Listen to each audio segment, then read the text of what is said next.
silakan. Yang pakai kertas juga boleh. Silakan.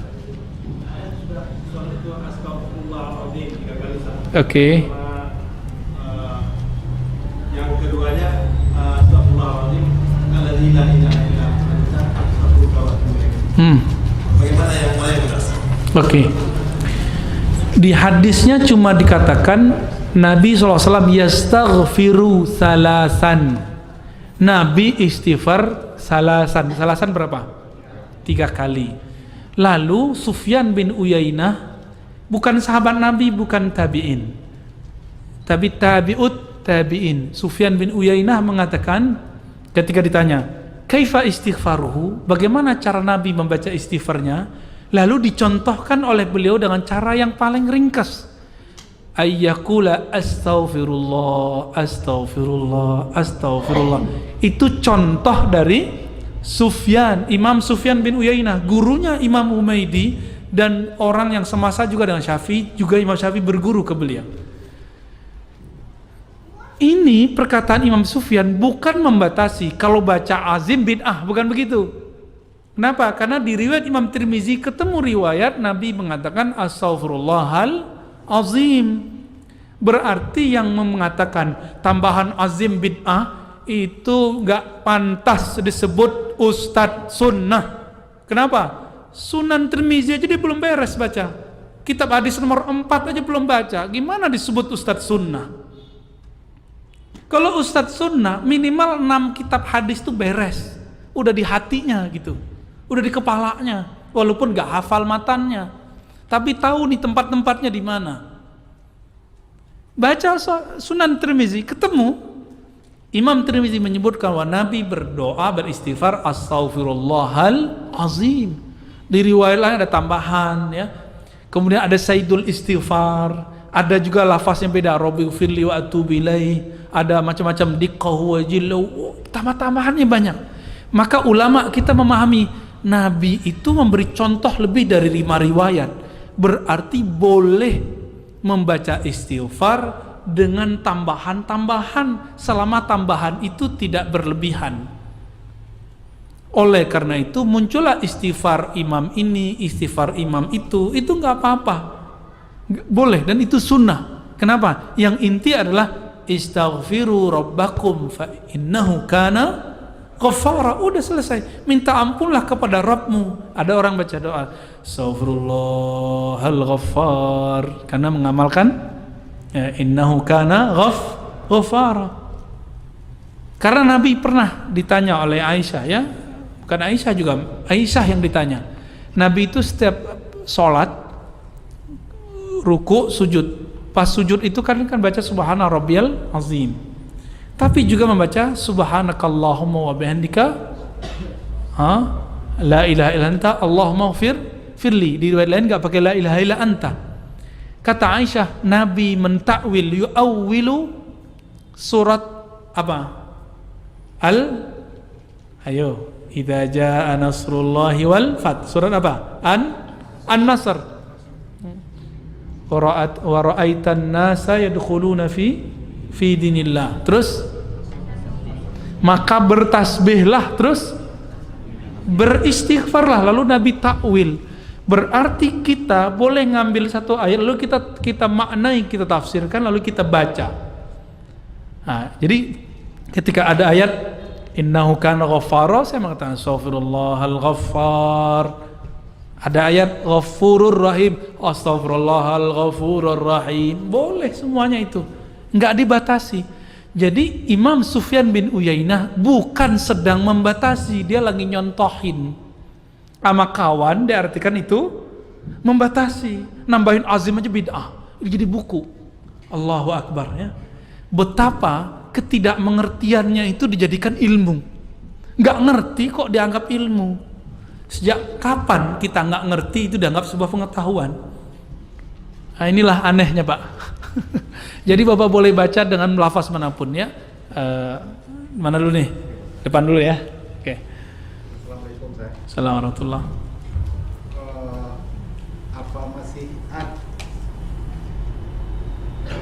Apa masih ada ulama sekarang mengistilahkan tentang hukum bank konvensional tentang ribanya. Kalau seandainya bagaimana pandangan saya. Satu lagi, bolehkah kita mengambil ilmu dari media, contohnya YouTube atau Facebook? Kalau seandainya boleh, apa kriterianya? Barokahnya. Ya. Sudi kiranya saya mengijazahkan kepada kami, mungkin kami mengutip sebahagian daripada tausiah-tausiah saya yang ada di YouTube, di Facebook dan sosial media lainnya. Kami berkenan kiranya saya mengijazahkan. Walaupun kami tidak langsung, jarang langsung seperti ini gitu. Baik. Assalamualaikum warahmatullahi wabarakatuh. Apakah ada ulama yang masih memperdebatkan hukum bank? Mau denger nggak nih? Ya, ini pahit ini ya. Ini berat tapi saya wajib menyampaikannya. Ada yang lulusan Al-Azhar nggak? Ada yang pernah ke Mesir nggak?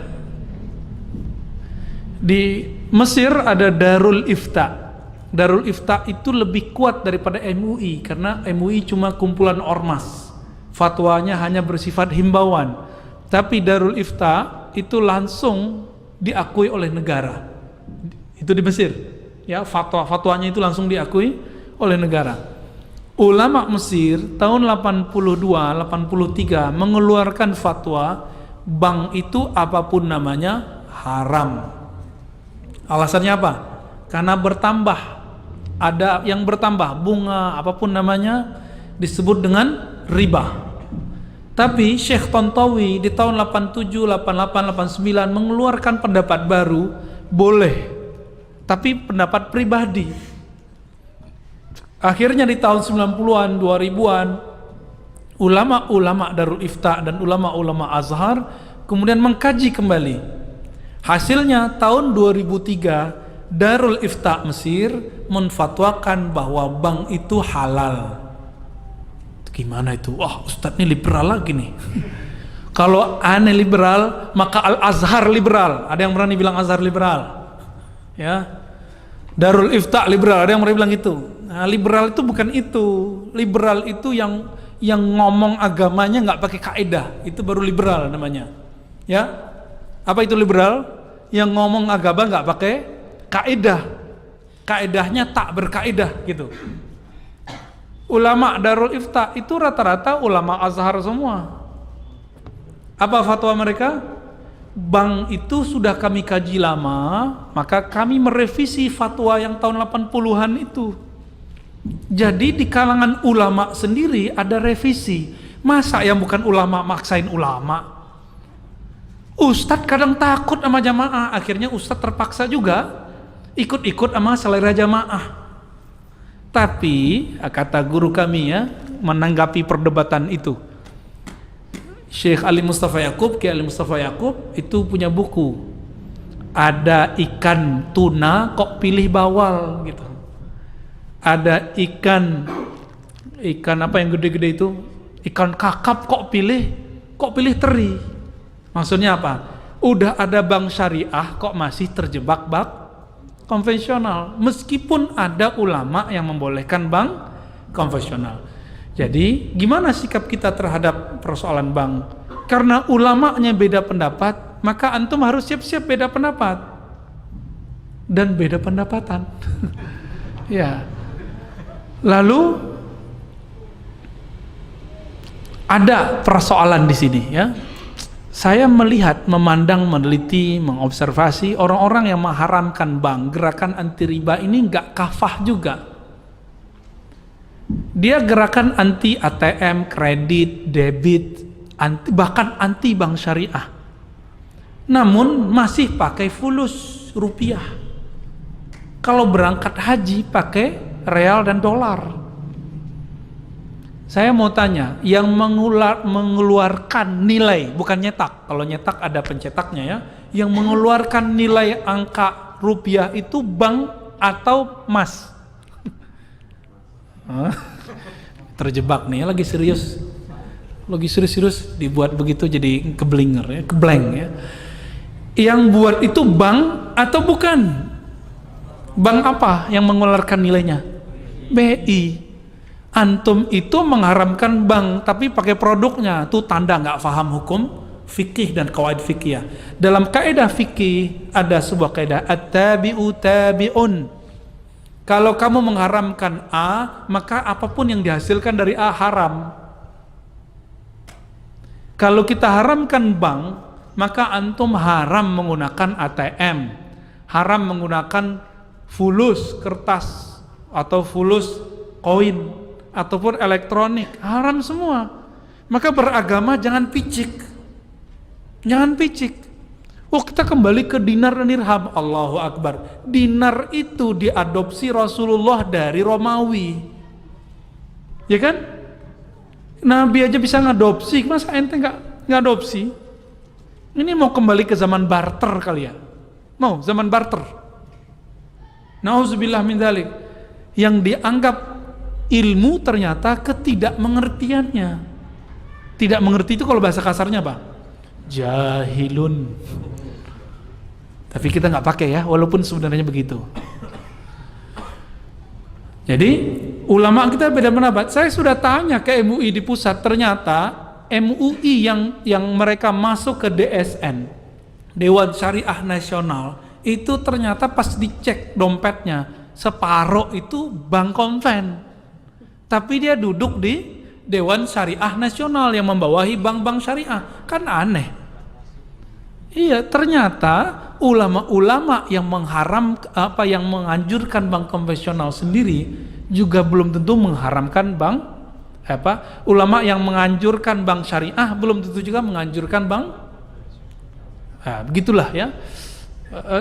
Dia belum move on 100% gitu. Seandainya Indonesia ulamanya serius, ayo kita bareng-bareng tinggalkan bank syariah, bank konvensional. Hancur juga tuh. BUMN itu membawahi beberapa bank. Kalau kita tutup bank, bisa hancur negara ini. Maka bank itu salah satu nafasnya negeri ini. Antum percaya atau tidak? Buat jalan itu kalau gak ada bank gak jadi. Ya, bangun kampus-kampus Islam, kampus-kampus negeri yang Islam, pesantren-pesantren, semuanya itu yang Islami. Tanpa bantuan lewat bank gak jadi. Kalau lewat bank ketahuan mana yang gratifikasi, ketahuan nggak? Ketahuan Pak. Tapi kalau pakai kardus, pakai kotak, pakai plastik nggak ketahuan. Hati-hati di sini. Oleh karena itu, saya mengajak, ayo ulama kita sudah buat bank syariah, ya. Namun jika memang belum bisa meninggalkan bank konvensional, ambil seperlunya, tapi bangun semangat untuk membesarkan bank. Ustadz kok pelin-pelan? Bukan pelin-pelan, kan antum aja yang belum move on ya. Saya udah 10 tahun sebelumnya, saya nggak pernah pakai bank konven. Tapi karena dapat fatwa dari ulama Darul Ifta itu, berani lagi, terima beasiswa lewat BNI. Ya, habis itu lewat Mandiri, habis itu lewat apa gitu. Ya, akhirnya kata imam-imam kita di Darul Ifta itu, masyayikh kita, siapa yang terkena perdebatan ini, faliyat yuqallid man abaha. Kalau kamu terjebak dalam satu ini, maka ikutilah ulama yang membolehkannya, biar hatinya tenang. Ini masuk ke khilafiyah. Kenapa dia khilafiyah? Karena bank tidak ada di Quran, tidak ada di sunnah, tidak ada ijma, tidak ada di. Tapi kalau riba ada di Quran, ada di sunnah, ada di ijma, ada di qiyas. Mengharamkan riba wajib. Menghalalkan riba diperdebatkan. Sampai kiamat nggak selesai. Jangan paksa orang deh ya. Jangan paksa orang. Ini ambiguitas orang-orang yang anti bank. Kok masih pakai duit? Jangan pakai duit baru antum itu pas gerakan anti ribawinya. Ya. Kira-kira begitu. Bolehkah mengcopy? Silakan di-copy jika antum ngopinya dari channel-channel kawan kita yang sudah duluan ngopi, jangan dihilangkan nama simbol-simbolnya. Tanda jujur. Kalau dalam ilmu hadis disebut dengan orang-orang ini thiqah tidak mudallis. Apa arti thiqah tidak mudallis? Terpercaya, tidak suka menghilangkan gurunya yang gurunya bermasalah misalnya. Misalnya saya gengsi nih nyebutin nama guru saya langsung ke kakek gurunya. an fulan, si fulan yang pertama nggak disebut, itu namanya mudallis. Imam Syu'bah mengatakan at-tadlis nisful kizib, akhul kizib, ya, dalam kitab Imam Al-Khatib Al-Baghdadi disebutkan orang yang suka menghapus jejak-jejak itu, misalnya dia tidak nyebut nama gurunya atau menghilangkan simbolnya, channel-channelnya, itu disebut mudallis. Jadi jangan jadi orang yang mudallis, karena itu separuh dajjal, ya, separuh bohong. Jadi silakan Pak, tapi munculkan itu. Kalau perlu buat thanks to apa channel siapa gitu ya, itu perlu. Orang capek-capek kok ngerekam, kok kita tinggal ngambil-ngambil doang. Maka perlu ada terima kasih. Itu sudah poin, insya Allah. Jadi saya bolehkan, saya ijazahkan semua. Silakan, tafadhal ya. Tapi ingat Pak, jangan dipotong kecuali selesai satu persoalan. Karena yang memotong tidak sesuai dengan kaidahnya, nanti orang salah faham. Contohnya Syekh Ali Jum'ah itu dipotong kalimatnya. Beliau ngomong la taqrabuz zina. Kan ayat Quran, jangan deketin zina. Apa kata beliau? Allah tidak mengatakan jangan berzina, tapi katakan jangan dekati zina. Dipotong di situ. Ali Jum'ah menghalalkan zina, tapi melarang mendekati zina. Hancur nggak tuh?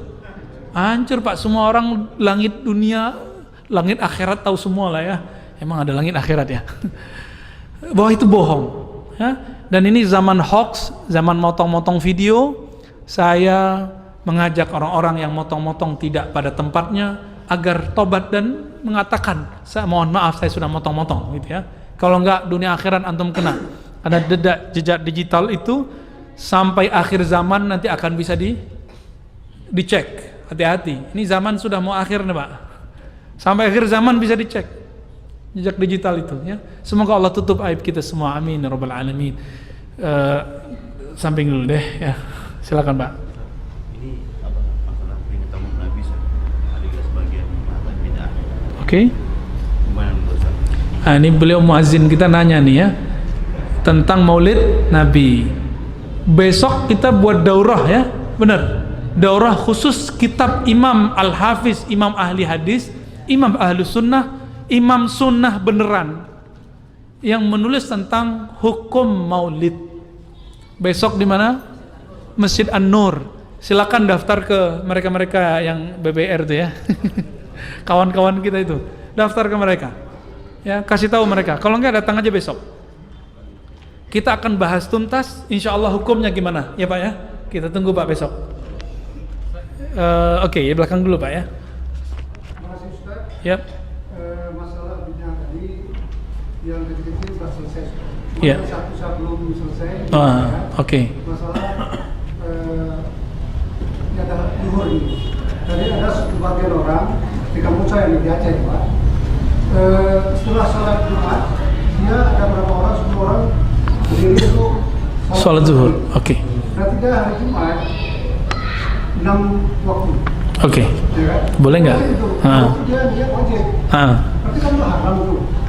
Oke, ya. Yang kedua, saya di Pekanbaru ini melihat spanduk tertulis seseorang yang tidak yang menggunakan atau memakai celana di bawah tumit neraka jahanam.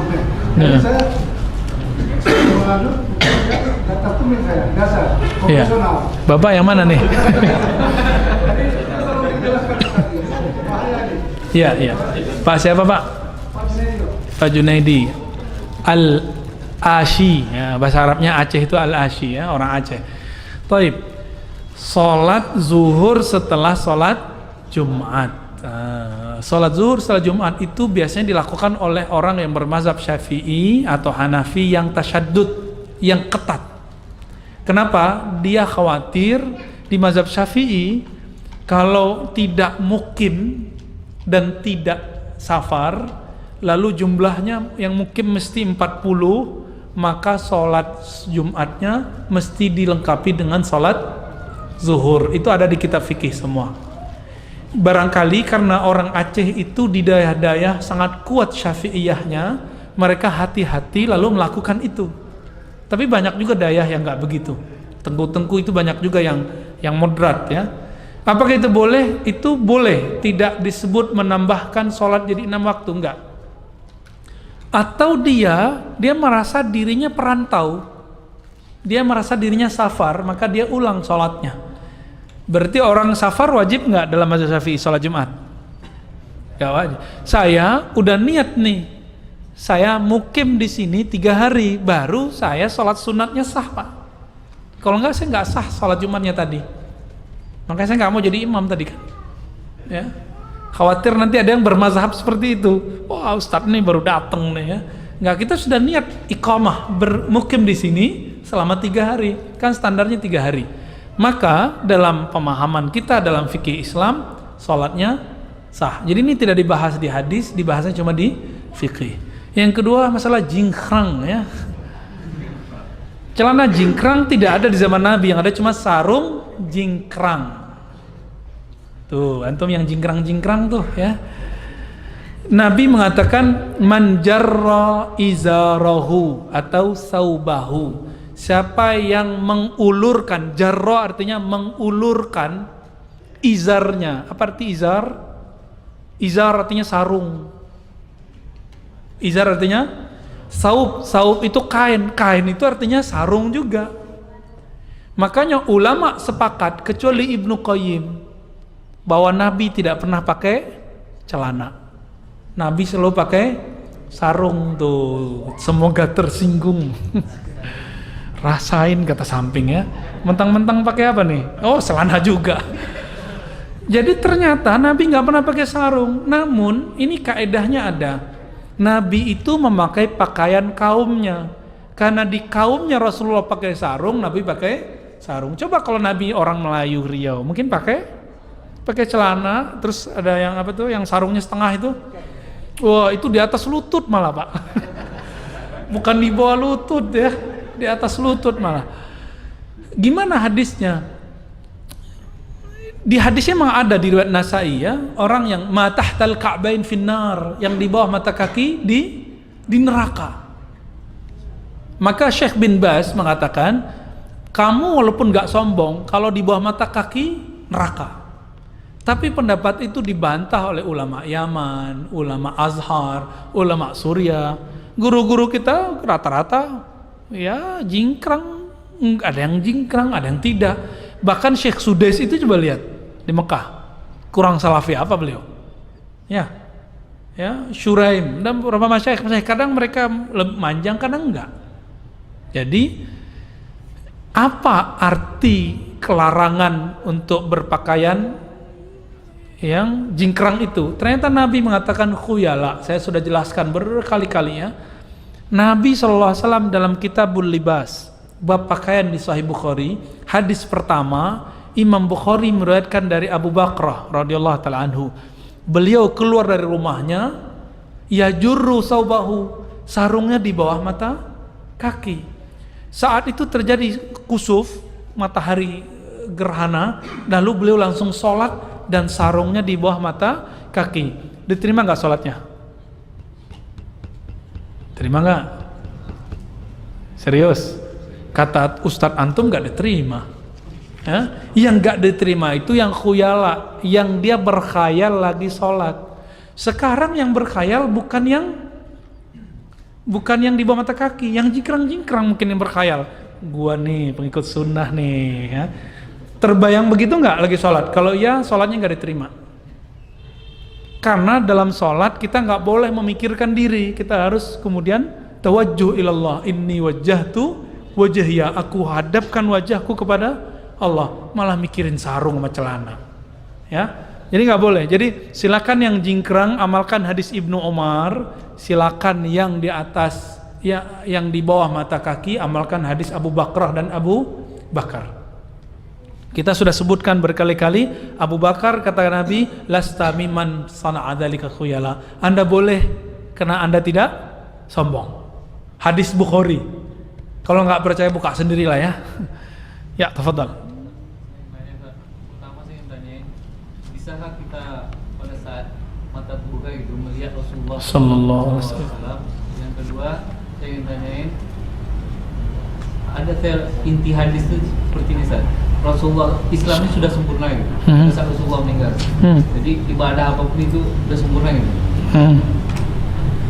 Itu kawan-kawan kita yang mengatakan kan seperti Maulid kita salah gitu. Sebab dari Rasulullah itu nggak pernah ngelakuin. Contohnya. Kalau gitu nggak perlu ada Quran dong, kan Islam udah sempurna. Nggak ada mushaf. Itu hadis.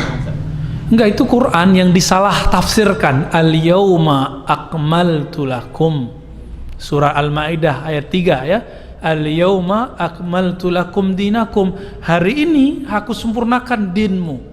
Bukan berarti nggak boleh buat-buat. Kalau nggak boleh buat-buat, kenapa Utsman buat azan 2 kali? Buat Umar buat tarawih 20 rakaat berjamaah. Utsman perintahkan tulis Al-Quran. Ali perintahkan buat harokat. Kenapa ada perintah-perintah itu? Kalau agama sudah sempurna nggak mungkin dong. Yang sempurna itu apa? Syariatnya. Sedangkan pemahamannya mungkin belum sempurna. Bagi kita, bagi Nabi sudah. Makanya antara Abu Bakar dan Umar itu kadang Umar lebih faham, kadang Abu Bakar lebih faham. Berarti pemahaman itu yang sempurna cuma Rasulullah Sallallahu Alaihi Wasallam. Jadi itu bukan hadis, itu ayat yang disalah tafsirkan. Bedakan tafsir dengan ayat. Tafsir itu pendapat makhluk, kalau ayat itu dari Khalik. Ayat tidak boleh beda, tapi pemahaman tafsir boleh berbeda. Sejak kapan orang tidak boleh mentafsirkan beda sama dia? Emang dia Rasulullah? Enggak kan? Jadi gimana dengan tadi? Ya boleh ya, boleh. Terus mungkinkah Nabi dilihat dalam keadaan jaga? Wah, mau dijawab nggak nih? Saya jawab besok ya. Saya jawab besok ketika pembahasan Maulid. Ya, nanti kita bahas. Karena Imam Suyuti itu punya pengalaman masalah yang Bapak tanyain barusan. Ini ada pertanyaan mau dijawab nggak nih? 2 jam 2. Saya jawab ringkas saja ya. Katanya karena bid'ah bisa kesurupan. Mana dalilnya? Hah? Mana dalilnya? Katanya sekarang zaman dalil. Mana dalilnya? Bid'ah bikin kesurupan. Gitu Umar kesurupan duluan dong Umar. Ya. Jadi saya lihat video Ustadz sebelah. Wah, siapa nih sebelah nih? Gara-gara salawat nariyah menjadi kesurupan. Itu bukan salawatnya. Aduh, saya gergetan deh ya. Coba datang ke klinik ruqyah, dibacain Quran kesurupan nggak? Ya. Dibacain Quran kesurupan, apakah Quran yang bikin kesurupan? Orang yang masalah. Kalau ada orang baca sholawat nariyah terus kesurupan, bukan sholawatnya yang salah. BEGO. Kita agak kesel juga sama orang ini. Gagal faham itu orang. Ya, siapa yang nulis ini? Hati-hati. Tidak semua yang kita pandang itu seperti yang zahirnya. Coba antum semua ke klinik ruqyah, dibacain ayat kesurupan. Kalau gitu keluarkan kaedah. Al-Quran bikin kesurupan. Begitu nggak? Kafir ente ya. Masa Quran bikin kesurupan? Masa sholawat bikin kesurupan? Dari mana? Nariyah ini Nabi nggak pernah buat. Emang nggak boleh buat sholawat baru? Ali buat salawat baru, Imam Syafi'i buat salawat baru, imam-imam kita ahli hadis buat salawat baru. Tapi kalimat intinya sama, Allahumma sholli ala Muhammad. Tambahannya belakangannya itu ekspresi. Itu boleh-boleh aja. Imam Syafi'i, Allahumma sholli ala Muhammad. Kullama zakaraka zakirun wa ghafala an zikrikal ghafilun. Itu ada dalam kitab Imam Syafi'i. Kalau gitu Imam Syafi'i kesurupan Imam Syafi'i itu ya. Allah. Gagal faham ini orang ya. Aliran gagal faham. Apakah benar 1441 ini umur Imam Mahdi 40 tahun? Wow. Dan akan dibayar di Makkah? Enggak, itu hoax. Imam Mahdi betul sudah ada. Cuma di mana kita tidak tahu. Antum gak usah khawatir masalah Imam Mahdi. Pantaskan diri jadi tentara Mahdi. Gak usah pikirkan dia sudah ada, dia dibayat di mana. Gak usah pikirkan itu dulu. Pantaskah kita menjadi tentara Imam Mahdi? Udah pantas belum? Masih sibuk mas sunnah bid'ah ya. Masih sibuk ngata-ngatain orang. Gimana mau jadi tentara Mahdi? Jangan-jangan jadi tentara Dajjal ya.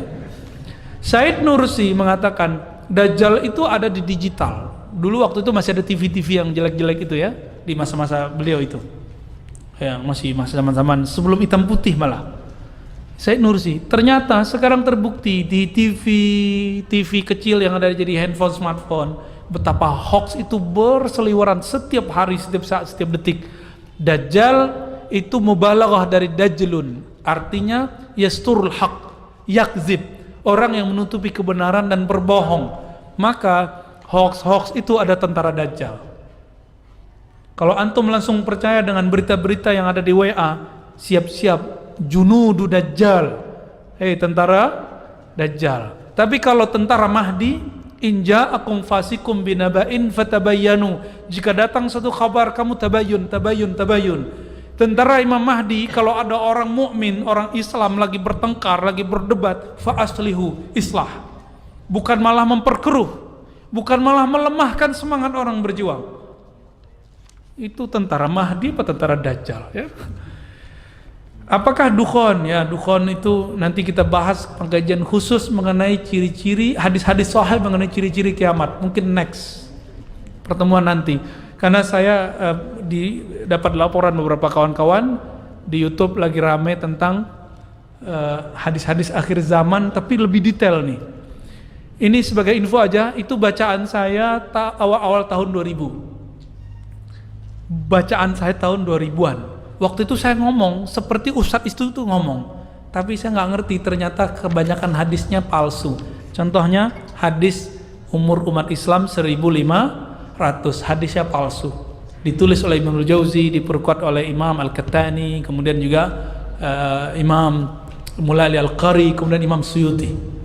Ya, kira-kira begitu. Sudah jam 2, saya mohon izin dulu, semoga bermanfaat. Ntar malam di mana? Oh enggak, antum nggak usah ke sana ya. Besok pagi di mana?